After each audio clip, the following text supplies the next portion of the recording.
Cooper, and Ralph is speaking on behalf of the NAACP Fairfax chapter. Welcome. Good evening. Well, take care of my greetings. I'm Ralph Cooper, member of the NAACP. But whenever I say that, I say, why aren't you a member of the NAACP? You know, we all should be part of that. But tonight, the NAACP is going to focus on FESA, Head Start, and preschool readiness.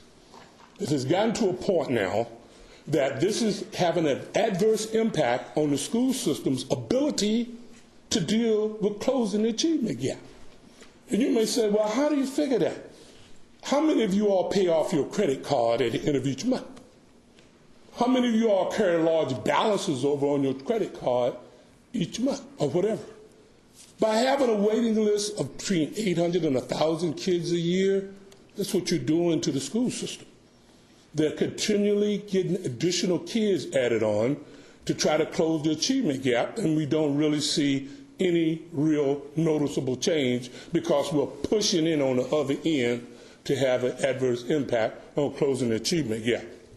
This was noted earlier by reports from general officers that reported that Fairfax County was not accepting the funding, the match funds. We're not dealing with the ACA money that is being provided to us, and those funds are desperately needed. When children come to school and they're not prepared, especially in Fairfax County, they come with a low vocabulary. A kid coming in with 15,000 to 20,000 word vocabulary compared to a kid that's coming in between 55 and 70,000 word vocabulary, he's already at a distinct disadvantage. When a kid comes in, he can't recognize colors, can't recognize shapes, can't recognize numbers and alphabets compared to the other kids that are there, he's already at a distinct advantage. The only thing the test does is quantify the gap. And what we're asked is that we make a difference in doing that.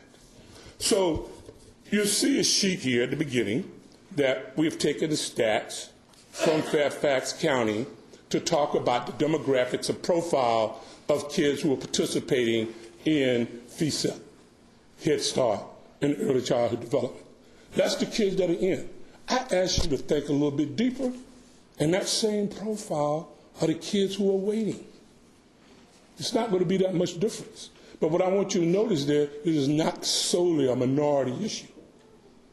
Everybody is affected by this particular activity in which we're getting involved with here. My next question to you all is, how many kids in your district are on the FESA waiting list? How many? I'm just asking the question. Okay? Because if you ask the question, I think you will probably take a look at what's being provided in this particular area. Children who are not able to finish and participate in FESA and other activities, they will never, ever get a reasonable chance to close the opportunity gap. And you say, what's the opportunity gap? That's advanced academic courses. That's eligibility to participate in other activities.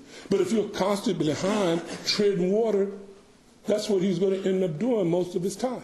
And based on your own tipping report, these kids are most eligible and most identified to be involved with some other areas that's in there. So NAACP has the following recommendation. You know, it doesn't cost a lot of money. It's just do what we do naturally, what you do naturally.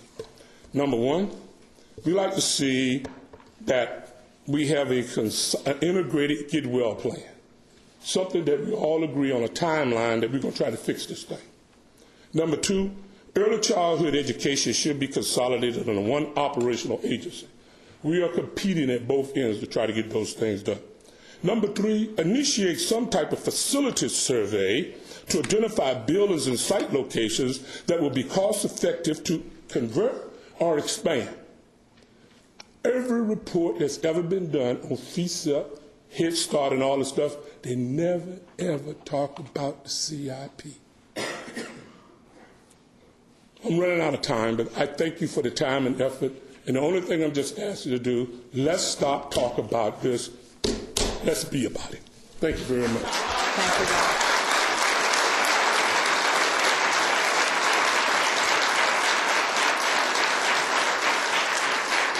Chair Ritchie?